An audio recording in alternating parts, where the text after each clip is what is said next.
KTM News, Benavides tops penultimate stage 11 at Dakar 2022. The event organizers ensured there was a sting in the tail to this year's Dakar Rally by delivering one of the most challenging stages of the race on the penultimate day. Technically demanding navigation combined with extremely soft sand and dunes tested the riders and their machines to the limit. Please subscribe our channel, thank you for your support.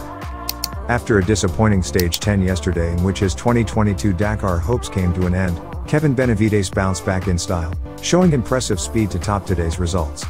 Putting in an incredible performance, the number 1 plate holder fought his way from a late, 33rd place start to ultimately win the stage by a narrow 4 seconds. Benavides will now lead out the event's short, final 164-kilometer time special on Friday stage 12. Benavides said, "It was a really demanding day today. It's great to get the win, but I'm full of emotion because of the issue I had yesterday. Up to that point I was fighting for the overall, and now, after going fastest today, I know I would have been in with a chance to win the rally. I gave it my all today, mostly to prove to myself that I could do it. I think it's important to be able to come back from disappointment and immediately fight for a stage win. I have to thank the whole team, but especially my mechanic who worked so hard last night to give me an amazing bike for today. It felt perfect on the stage. I will now have the pleasure of opening the last stage of the race with no pressure, so I'm really looking forward to it and reaching the finish." Well, in the fight for the overall rally honors, Matthias Wagner had to ensure he delivered a strong stage result today with the minimum of mistakes to stay in contention for the 2022 title. Fastest to the first checkpoint, Wagner navigated superbly through the remainder of the special to complete the stage in 4th place, just under 5 minutes down on teammate Benavides. Moving up to 3rd overall in the event standings, Matthias will be aiming to reduce the gap to the current leader during tomorrow's stage and secure a podium position while also fighting for the rally win. Matthias Wagner said, "It was a really long and really fast stage today. It was very dusty this morning too, which made the navigation even more difficult. I made a few small mistakes, but I really did try my best all day, pushing as hard as I could. Finally, I was able to make the finish with a good time, and it puts me in a good position for tomorrow, so we'll see what happens." After his win on day 10, Toby Price had the unenviable task of opening today's ultra-tough stage 11. An issue early on where a waypoint didn't validate correctly for the Australian put him on the back foot for the rest of the special.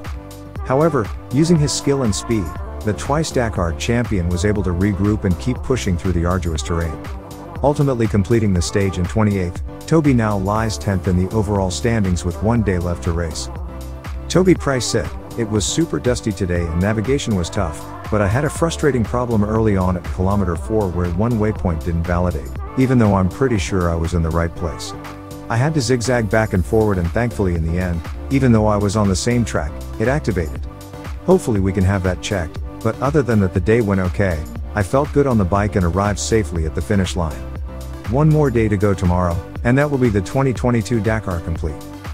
Continuing to impress, and despite the severity of today's stage, Danilo Petrucci brought his Tech 3 KTM 450 rally home in a commendable 17th place, just over 23 minutes down on the eventual stage winner. With one more day remaining, the former MotoGP racer is now just 680 kilometers away from completing his first Dakar rally. Danilo Petrucci said, "It was one of the toughest days of my life today. I got a little lost early on with some other riders, and then after that there were some really soft dunes. I have never seen anything like that before. It was really tiring to ride through. Then we raced through a huge sandstorm where it was really difficult to find your way and stay focused on your navigation. Luckily, after the refueling it was okay. The sand was still really soft, but it wasn't so tricky. Unfortunately, at one point I hit a piece of wood that was hidden underneath the sand and I had a big crash and hurt my shoulder. I was able to make it to the finish, but it did give me a lot of pain. We have one more day to go, so I'm looking forward to reaching the finish." Thank you for watching us. Please subscribe our OKR Moto YouTube channel. For more KTM related news with international subtitles, please check our playlist. Link is available in the description of this video. Thank you for your support and subscription.